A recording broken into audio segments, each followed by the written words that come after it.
Phineas and Ferb, Easter! Ready show to be. Welcome to our channel. If you haven't done it already, please subscribe. Phineas and Ferb, the Easter Extravaganza.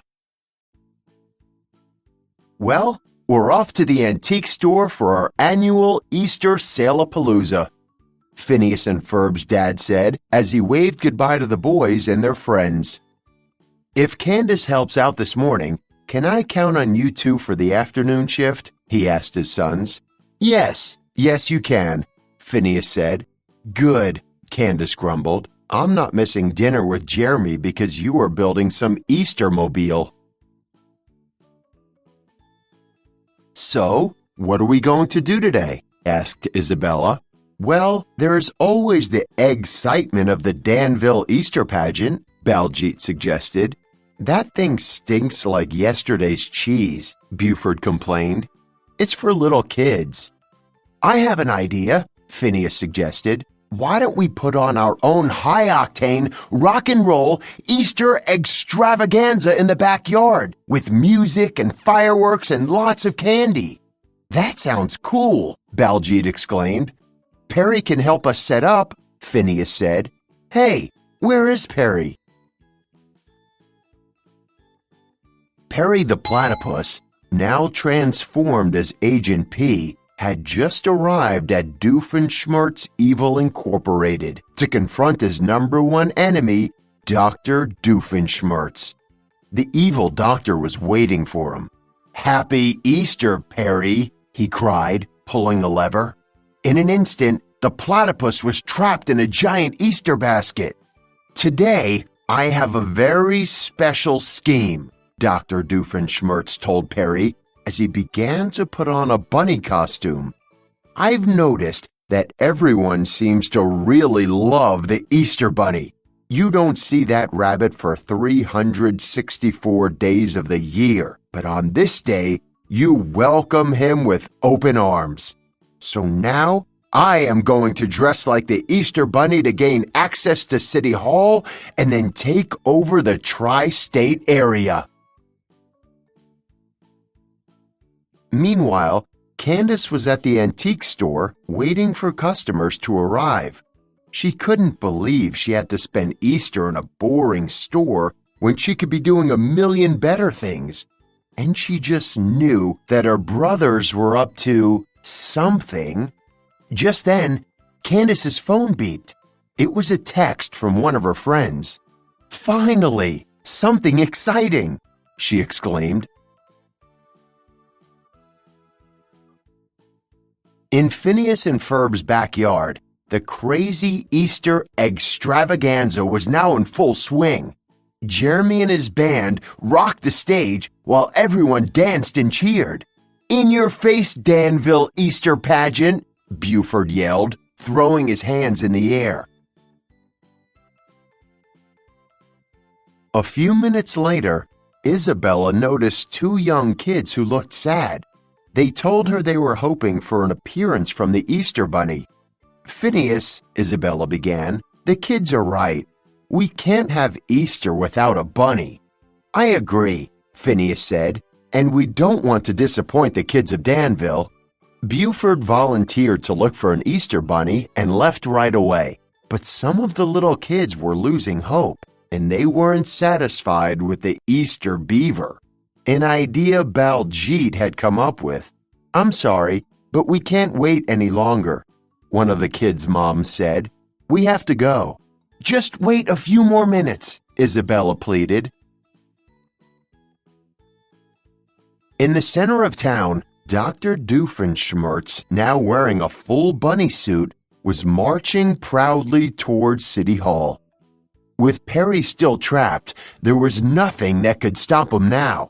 But what he didn't know was that Agent P was determined to escape from his trap.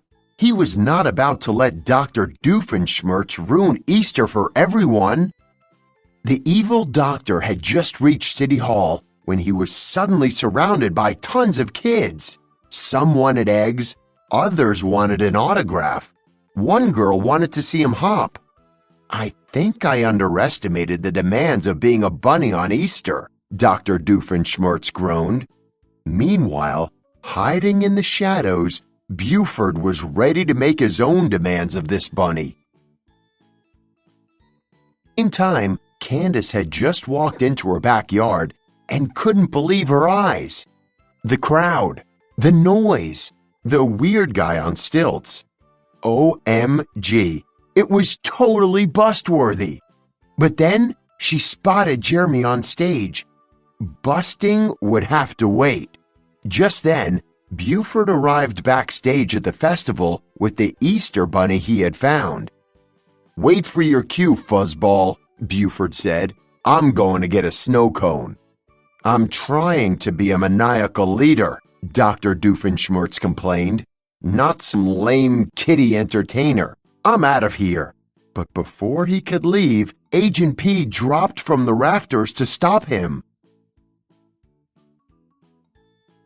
As Dr. Doofenshmirtz and Perry fought behind the curtain, Phineas and Ferb took the stage to introduce a special guest.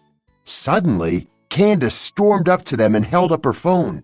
"If Jeremy's done playing, then I'm sending Mom a picture of you guys in this crazy festival," she shouted. Just a few feet behind them, Dr. Doofenshmirtz and Perry were still locked in combat. Perry gave him a powerful flying kick, knocking him right into a barrel of a cannon filled with confetti. "Ladies and gentlemen," Phineas announced, "give it up for our very special guest, the Easter Bunny." The cannon fired, spraying the crowd with confetti. The kids cheered as the bunny shot out of the cannon and flew over their heads. Candace, startled by the loud boom of the cannon, stepped back and slipped. She was just snapping a picture to send to her mom when her phone went flying through the air.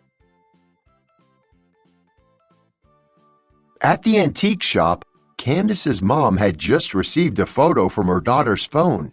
It was a picture of Dr. Doofenshmirtz dressed as the Easter Bunny. "Well, it sure looks like Candace is having a good Easter," Mrs. Flynn Fletcher said to her husband. "But our store isn't. I guess there's no reason to stay open without customers." Phineas and Ferb's parents were closing up when Mr. Fletcher spotted a crowd heading toward the store. "We're following the flying Easter Bunny," Phineas told his dad, pointing to the roof. Dr. Doofenshmirtz had just landed there, still in his bunny costume. "Then I guess we're still open," his father replied happily.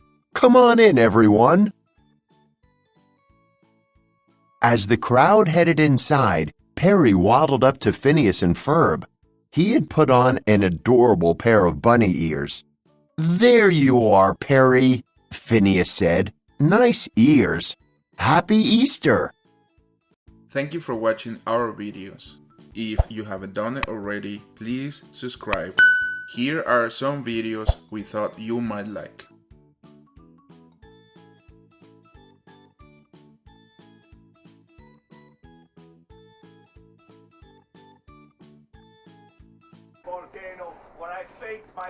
The end!